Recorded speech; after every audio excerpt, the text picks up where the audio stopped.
Howdy, y'all. Joe Hills here, recording as I always do in Nashville, Tennessee, and today on the hermitcraft server, I think I'm going to do a little bit of work on my base up here. I'm pretty happy with how it's turned out in general, but you know what? I've got all these chests and stuff that are open to the sky and kind of this porch thing, and it's really not exactly how I intended for this to turn out. So I really think that what I should do instead is kind of open up this foyer entranceway here and possibly create some sort of storage room structure around that. Because this seems like it's like this cool naturally occurring cave mouth, so why don't I just, exploit that natural beauty and create something wonderful that we can all enjoy and, store our expensive, chest full of netherrack and all that in.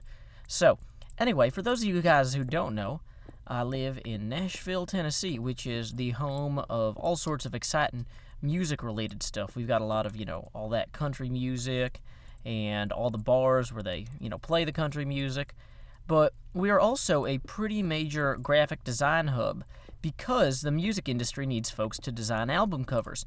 Now, those of you who might remember what records are will know that album covers used to be these really big pieces of paper or cardboard that would be kind of enveloping your vinyl records, or your LPs, your EPs, your SPs, and your ESPNs, which was, of course, a later one that was more designed for athletic portrayals of things, but you get the idea. So anyway, these designs, if you will, are made by people, and people who make these album covers are often called graphic designers, as well as people who design book covers, people who design posters.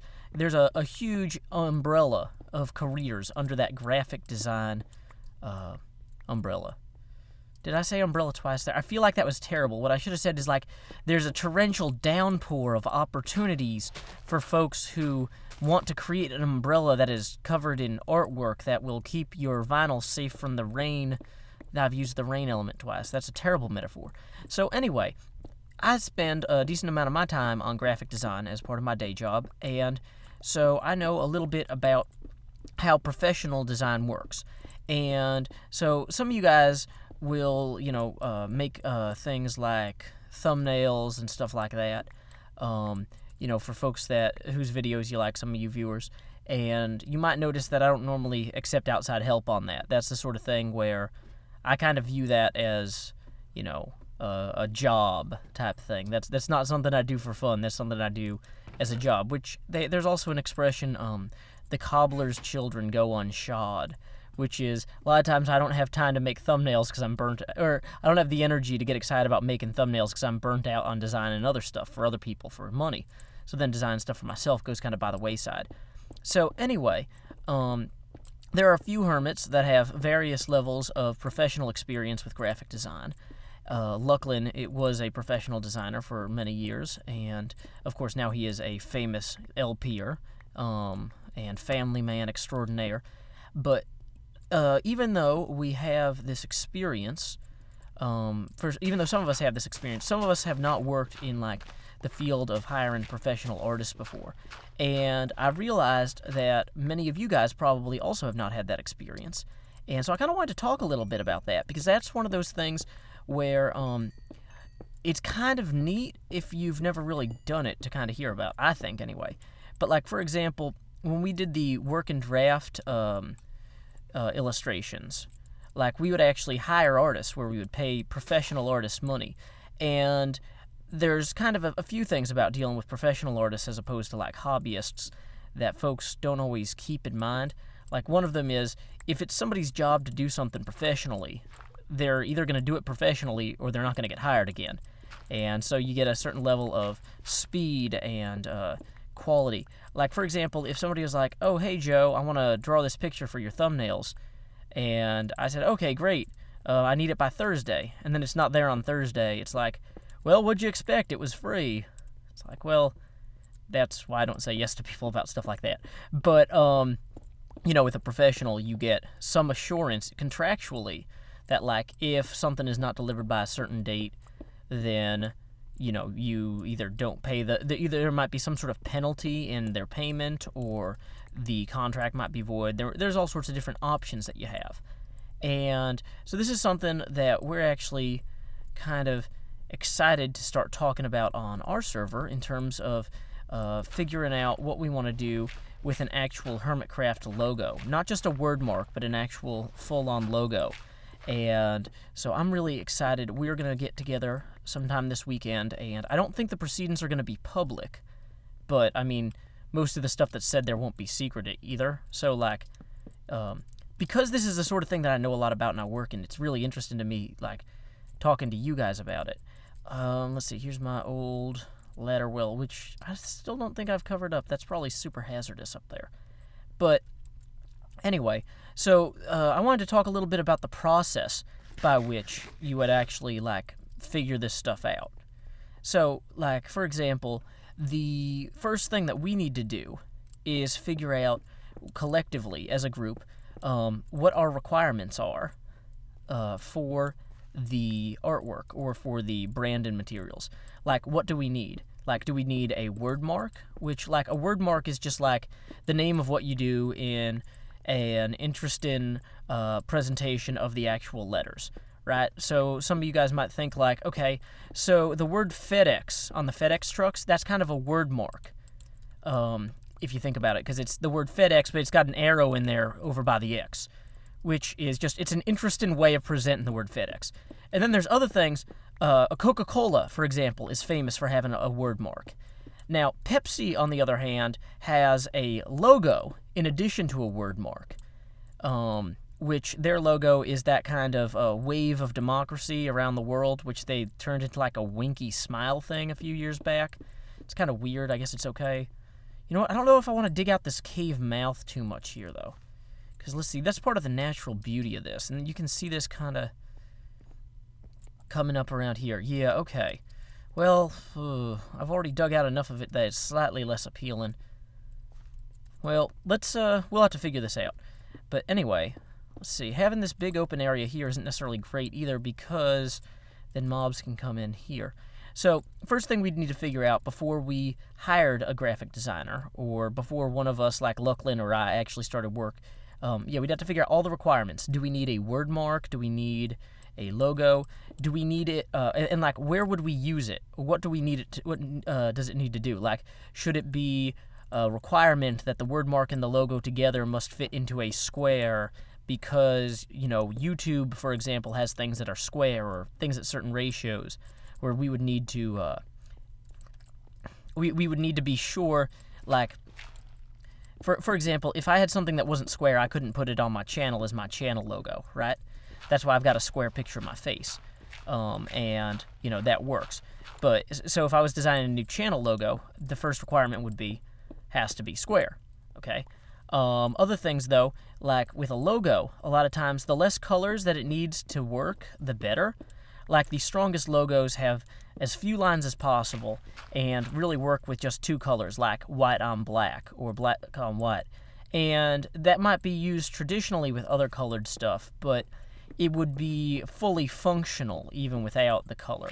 Like, for example, the NBC Peacock has a lot of colors in it, right? But it's still, if you took the NBC Peacock, oh, you know what? You guys who don't live in America don't have that. I was going to say it still works if you just made the entire peacock blue and put it on a white piece of paper. You'd still recognize it as what it is. Excuse me, let me see here. So if I put some sort of actual gateway in here using, like, fence gates or something like that, what would be the best way to do that? Well, let's go ahead and get us a crafting bench over here, because we will certainly need one as part of this project. And let's make sure that we put it outside of the realm of areas that it would be reasonable to actually, you know, build without having to worry about stuff hurting us. So anyway, we'd have to figure out, like, what's the minimum number of colors that the logo should work with. And usually it's one color on another color. Because, for example, let's say that one of the requirements is we have to be able to make t-shirts with it.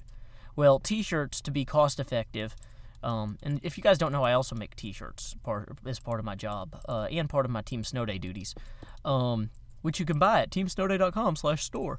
But, thank you, fence post thing. That's not what you want. So t-shirts, though, the way they print those at a real t-shirt shop, when you actually go through like a place that prints t-shirts professionally, they'll do what's called screen printing, when they'll actually take like a silk screen and they'll use an emulsion material to, this is kind of weird, they kind of create a stencil on the screen that they push ink through onto the shirt, and then the ink bonds to the shirt, and then they heat treat it so it stays on there good even after like hundreds of washes. And so anything, essentially, so that screen that they push the ink through only works for one color per screen. So if you knew, for example, that you were going to have 5 colors for your logo to work, well, then the problem is then you've got to pay for 5 screens on your t-shirt. Now, let's say that I wanted to print like 40 t-shirts. The base price for a single color t-shirt, like a black t-shirt, might be $6 to $8, okay? Now, then every screen of ink that I want to put on top of that is going to be another $2 maybe, plus there's setup fees and things like that. And so these things start adding up real quick. A 2-color t-shirt is going to cost you a lot more than a 1-color t-shirt. A 5-color t-shirt just gets unreasonable very rapidly. Why did I come up here? Oh yeah, probably to use my bed so I don't have to deal with creepers coming up on me while I'm building. If I can only get around these terrible pumpkin vines. Oh, look, there's my feet kind of sticking up. No, that's just the pumpkin eyes. Anyway, so let's see what we've talked about. We would need to figure out, in terms of requirements, the dimensions that would be required, or the dimensions that would be required at work at, the color quantities that it would be required to work at. So then we'd also have to look at things, and these are just the bare minimum needs. And so this is what we would give to somebody in order to get a quote, right?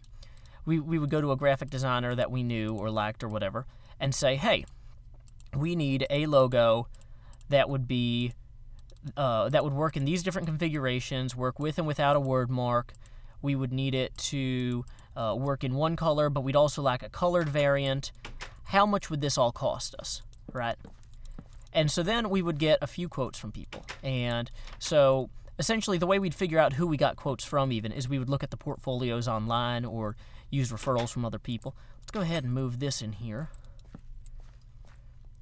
So this might not be the best place for a chest room because, you know what, actually this is terrible because if there is a creeper that like jumped me right over here, I like to make sure that all of my chests are far enough away that if a creeper blows up, I'm not going to have to deal with that. So what we'll go ahead and do actually, I think, is go ahead and expand into the hill here a little. So where am I? So anyway, if any of you guys, let's say that you had some sort of web design project you were doing for your cool, WoW guild or Minecraft server. You figure out the requirements, you get a few quotes from people. Now, some people might be able to do stuff for you relatively cheap, but you wouldn't necessarily be assured of the same quality of result. Or, like, for example, this is the reason portfolios are important. So let's say that we wanted to do something that was like hyper realistic looking or something like that. And this would apply more for like t-shirt design than logo design. I'm not just talking about the hermitcraft thing here. I'm talking about like design purchasing and illustration purchasing in general. If I wanted to get something that was like a super scary monster made, like for the Pitfalls and Penguins monster manual, I would look through the portfolios of people who I knew were good illustrators, and I would find somebody who was really good at making scary monsters. Because a lot of illustrators and designers kind of have certain things that they're better at, right? I'm better at what's known as flat design. Now, if we wanted something that was really glossy, I would be a terrible person to hire. So we'd go to somebody who is better at that type of glossy or more, better. I'm trying to think of a better way to say that. Other styles of design. Because, like, I could maybe pull off something that was in somebody else's style, or a style that was not what I would normally do, but it would take me more time than hiring that person, and therefore it would be, more costly in terms of if I was billing hourly or that sort of thing. So let's see, is this far enough away from over here? Yeah. So you want to find somebody who's already good at doing the sort of thing that you want to do. You want to give them clear ideas up front of what you are going to need from them. Then when they give you that quote, you got to realize if you change your requirements midway, they're going to have to increase the quote so that they can charge you for the new thing, right? or even if you don't end up liking what they sell you, you still paid for their time. And so part of this too is that they have to make sure that they know what you actually want, right?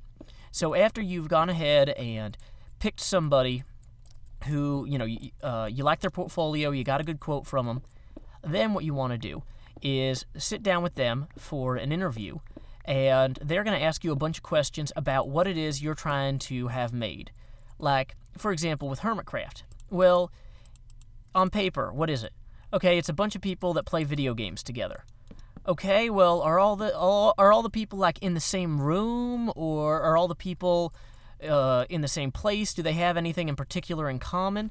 Like, for example, if everybody on our server was from Mexico, right? You might want to incorporate some element of Mexican culture into our design. Now, for us, that is not the case, and so that would not be as easy. But, like, if we were Los Hermanos Hermitcraftos, then, people would be like, okay, well... Oh, and here's another thing, actually. If you were going to do something like that, where it is like, okay, well, it's a server and everyone is Danish, well, to get a good design for Danes, you need to find somebody who either has experience working with Danish culture and design, or somebody who is Danish.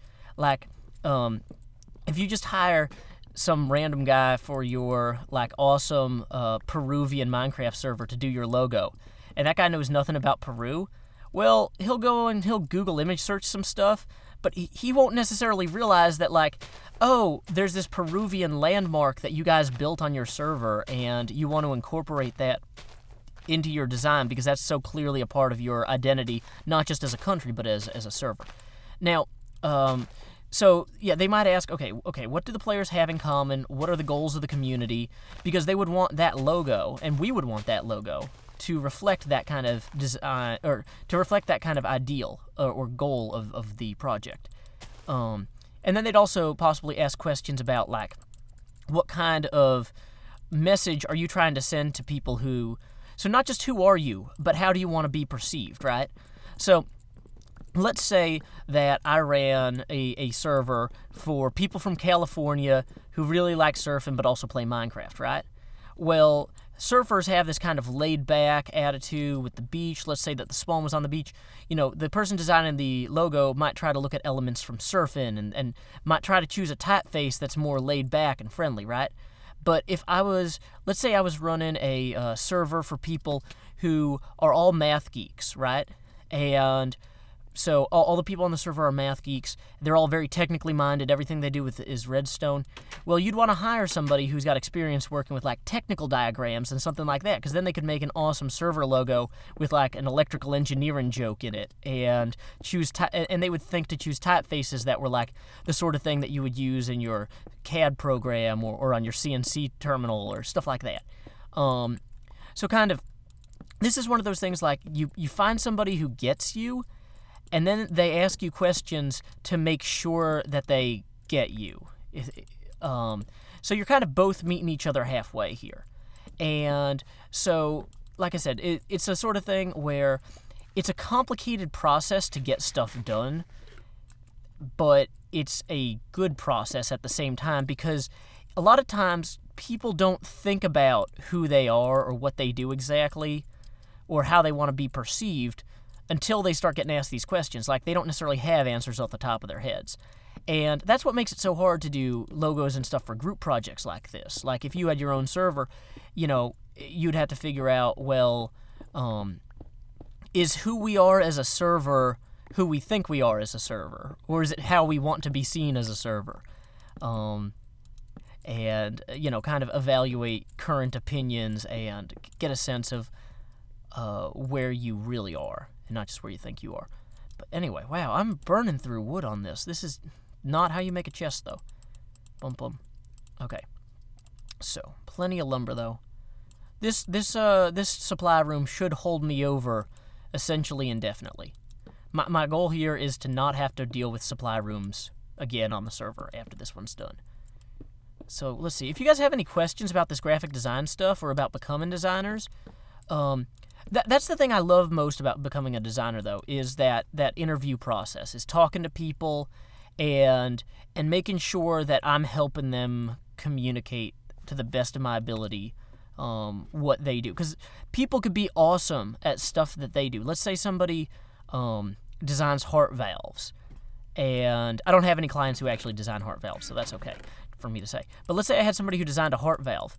This guy might be a brilliant scientist, but have no idea how to make something that looks good on a website, because the people who need heart valves are not necessarily the same as the people who make heart valves, which seems kind of obvious, but people don't always, they don't always get that, And so, anyway, it is kind of a neat thing to kind of work through that process with the people on the server. I'm really excited about it, and I'm excited to show you guys. I mean, obviously, we don't know the timetable yet for this. It might be months before we have something to show, but just the process is interesting to me, and I was amazed that I had never made any videos about it, because some of the people in the hermitcraft group were asking me, oh, why do you do this, or why do you do that?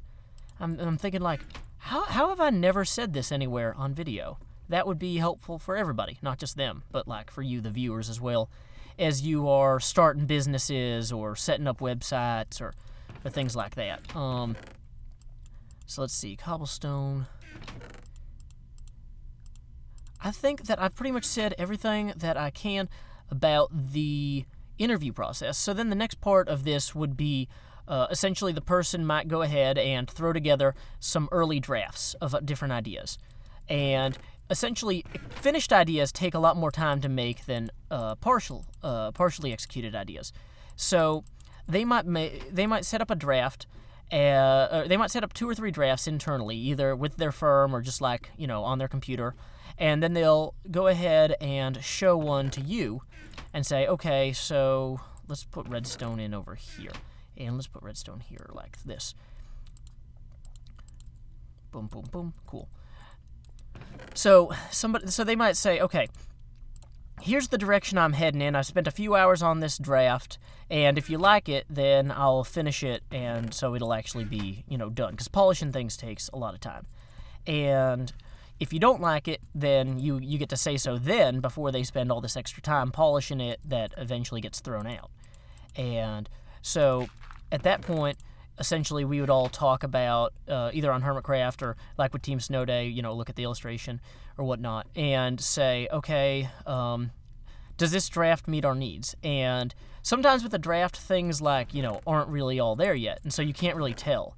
And so you ask a few questions like, okay, well, one concern I have is I don't know that these colors are going to work or what have you. And the person might say, okay, well, some of that's placeholder stuff, but I'll make sure to use this or that in the final.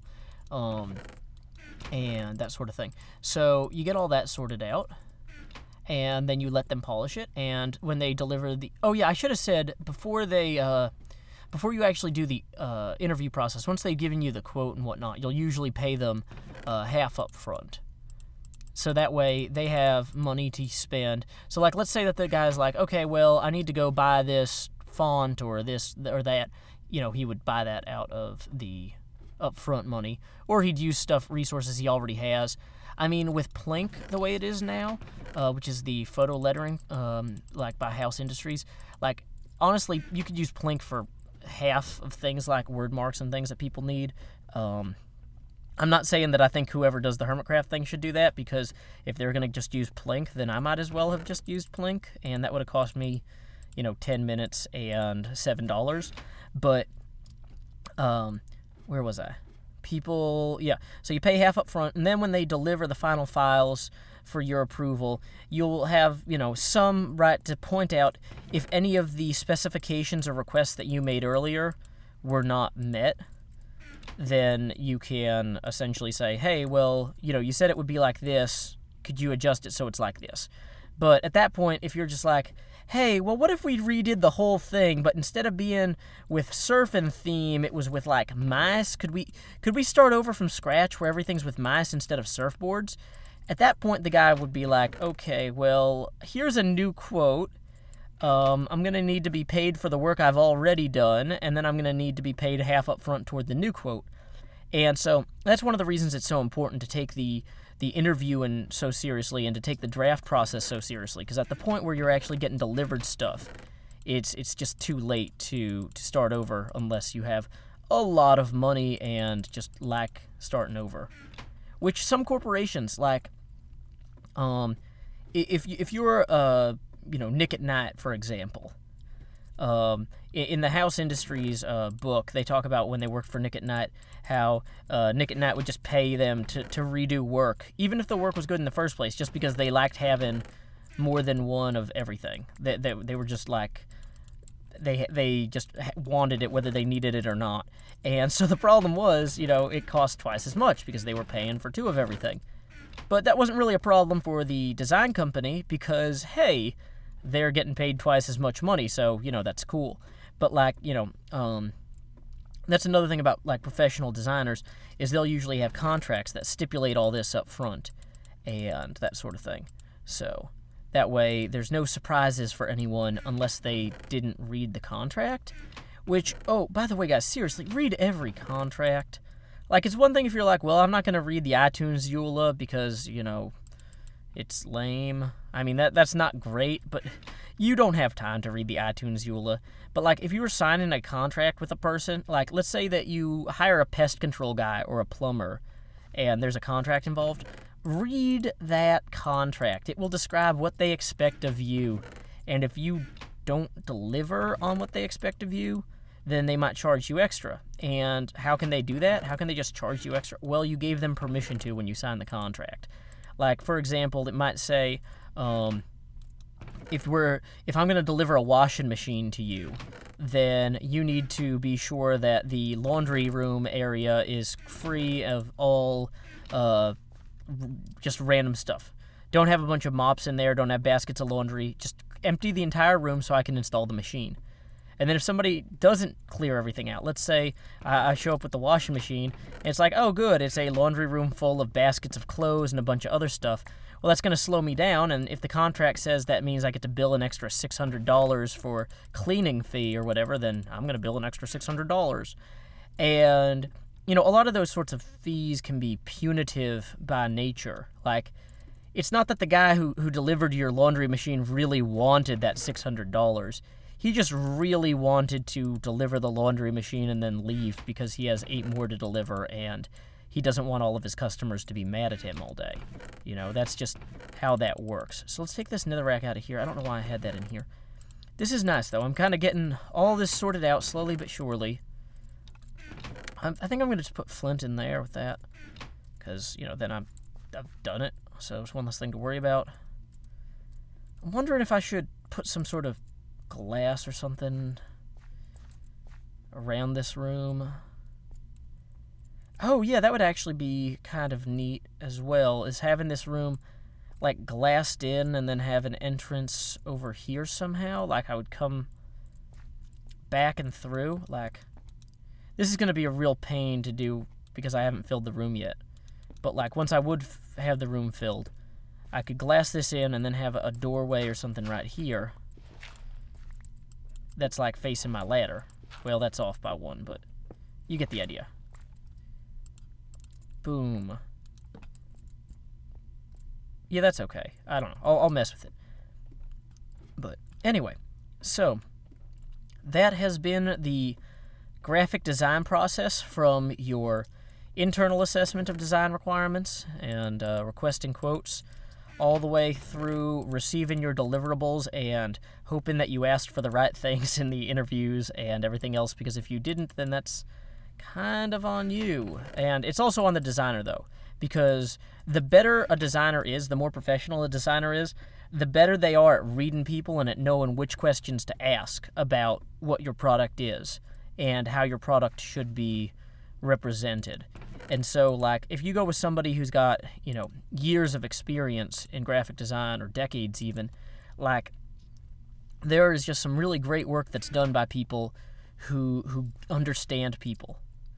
And it shows, there's a big difference between just hiring some random kid on $5, I don't even know what that website is, but there's some sort of website where you hire random people for $5. And that is not the best way to get professional work. That is the best way to get cheap work. And cheap work and professional work are often very, very different. And if you're getting insanely good work done for $5, like, you're probably exploiting that person too. Like, there's also that. There's also, like, work has a value, and you should really pay people what they are worth. And so, finding that right balance when you're looking for who you want to hire is important, Like, I'd rather hire somebody who charges $120 an hour but can get this done in an hour than somebody who charges $30 an hour and will take, 15 hours on it. I'm going to get a better product, and it'll be cheaper. So it's just kind of knowing, you kind of work these things out over time. And it's a fun way to get cool stuff made. I don't know. I like it. Also, hiring professional illustrators is also awesome. Like, if you guys get a chance, seriously, there are some awesome professional illustrators out there. And I don't want to just give away my Rolodex of people I hire, because that would possibly make them more expensive for me. But yeah, there are some awesome people out there. And definitely a lot of cool people who make comics, for example, will have a rate for illustration work. I'm like going up and down these stairs, and I'm not even taking half the stuff out of the chest because I'm so distracted talking to you guys. But that's because I like you a lot. You guys are great. So anyway, this has been Joe Hills on the top of this mountain thing that's really about to go away. I'm gonna cover this up and this balcony, and, well, not gonna cover the whole balcony. I'll figure it out. But anyway, this is Joe Hills from Nashville, Tennessee, on the Hermitcraft server, hosted by the city-state of Singapore. Keep adventuring.